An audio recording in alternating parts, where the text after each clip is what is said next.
Hello, everyone. A very good morning to all my students. Hello, welcome to my channel LNS Studies. And मैं अपने एक fresh lecture के साथ, lecture number 5 के साथ आप लोगों के लिए एक इंटरेस्टिंग टॉपिक लेकर आई हूं. आप लोग इंटरेस्टेड हैं इस टॉपिक को जानने के लिए? इफ यस, सबसे पहले फटाफट जाके लाइक पे प्रेस कर दीजिए. राइट? सो मेरा आज का जो एक फ्रेश टॉपिक है वो है एपोस्ट्रोफी एस. आप लोगों ने कई बार जब बुक्स की रीडिंग कर रहे होते हैं तो उसमें जरूर देखा होता है कि कुछ ना इस तरीके से वर्ड्स के आगे ऐसे लिखा होता है, लाइक ऐसे राम्स दिस एपोस्ट्रोफी एस. तो ये कहना क्या चाहता है? एपोस्ट्रोफी एस जो होता है, एपोस्ट्रोफी इसे कहते हैं, इस सिंबल को. एपोस्ट्रोफी जो होता है कहीं ना कहीं ये दिखाता है कि दिस पर्टिकुलर चीज बिलोंग्स टू मी.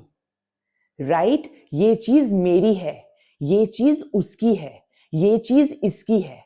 तो कहीं ना कहीं जो मान लो ये this particular pen belongs to me, Anjali ma'am का ये पेन है. राइट? तो अंजलि मैम के पेन के लिए मैंने एपोस्ट्रोफी एस लगाया. रूल नंबर 2, एपोस्ट्रोफी जो है ना वो लिविंग के साथ आता है, नॉन लिविंग के साथ नहीं आता. ठीक है?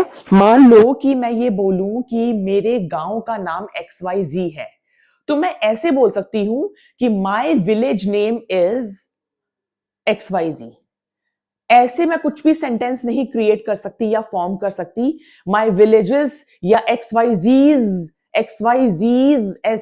XYZ's जो भी नाम है बिलोंग्स टू अंजलि मैम. नहीं, नॉन लिविंग के साथ एपोस्ट्रोफी नहीं आता. आई होप ये 2 रूल समझ आए हैं. एपोस्ट्रोफी एस जो है वो बिलोंगिंग, यानी आपका अधिकार, जिसके अंदर आपकी चीज है ये, उस पर शो करता है. दूसरा, एपोस्ट्रोफी एस जो है वो लिविंग के साथ आता है, नॉन लिविंग के साथ नहीं आता है. सो फटाफट हम लोग अपने वीडियो को स्टार्ट कर रहे हैं. ये कुछ बेसिक से सेंटेंसेस लेकर आई हूं जिससे आपको कहीं ना कहीं क्लैरिटी मिलेगी कि हमें एपोस्ट्रोफी का यूज करना कैसे होता है. लेकिन मेक श्योर ये बहुत बेसिक लेवल पर मैं ये समझा रही हूं. सबसे पहले जाते ही वीडियो स्टार्ट करने के लिए, वीडियो स्टार्ट करने से पहले जाते पहले अपने एक जो आपके स्क्रीन के आगे जो सब्सक्राइब का बटन है, लाइक का बटन है, उसको प्रेस कीजिए ताकि ऐसे ही फ्रूटफुल इंपॉर्टेंट ये जो वीडियोस मैं बना रही हूं आप लोगों के लिए, ये आपके पास टाइम टू टाइम पहुंचती रहे. सो सेंटेंस नंबर 1 इज यह श्याम की पुस्तक है.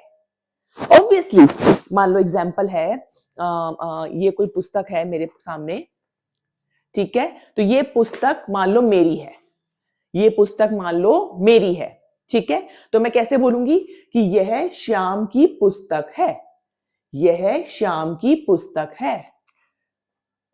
दिस इज, क्योंकि मेक श्योर सेंटेंसेस में हर वर्ड में हम लोग रूल समझ रहे हैं. This is Shyam's book. मैंने किसी भी नॉन लिविंग के आगे एपोस्ट्रोफी एस नहीं लगाया है, मैंने किसी भी नॉन लिविंग के आगे एपोस्ट्रोफी एस नहीं लगाया है. श्याम है लिविंग, तो मैंने उसके आगे एपोस्ट्रोफी लगाया है. क्योंकि ये श्याम की बुक है तो Shyam's book. This is Shyam's book. और श्याम एक सिंगल पर्सन है, सिंगल कैरेक्टर है, इसलिए इज लगाया मैंने. वह रमेश की बहन है, शी बहन है, इसलिए शी इज रमेश सिस्टर. ये है राम कह रही, रमेश की सिस्टर है. She is Ramesh sister. ठीक है? यह सनाया का झोला है. दिस इज, साथ साथ बताइए आप कमेंट सेक्शन में क्या लिखूं मैं? सनायाज बैग. सनायाज बैग. किसका बैग है? सनाया का बैग है. बैग के आगे मैं अपोस्ट्रोफी नहीं लगा सकती, इसलिए सनाया के आगे मैंने लगाया, सनायाज बैग. वह मदन का घर है. This is Madan's house. Madan's house. House के आगे नहीं लगेगा, फिर से बोल रही हूं, लिविंग के आगे लगेगा. तो हम लोगों ने अपोस्ट्रोफी एस में क्या समझा है?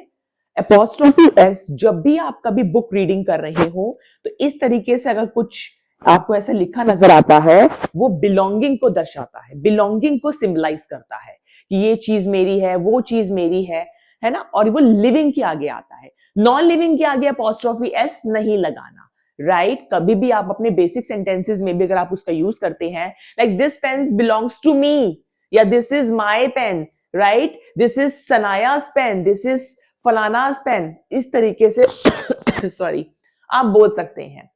ये समझ आया है तो फटाफट लाइक का बटन प्रेस कीजिए, और ऐसे ही और वीडियोस के लिए प्लीज आप मेरे चैनल को सब्सक्राइब कीजिए ताकि मुझे मोटिवेशन मिलता रहे, मुझे भी पता लगे कि हाँ मेरी बनाई हुई वीडियोस बच्चों को समझ आ रही है, उनके अंदर इंटरेस्ट लेवल रेस कर रही है। इंटरेस्ट लेवल पैदा नहीं होगा तो कैसे पता लगेगा कि मेरे बच्चे इंटरेस्टेड हैं मुझे और सुनने के लिए, right? So keep sharing, keep watching, do subscribe to my channel. Thank you so much.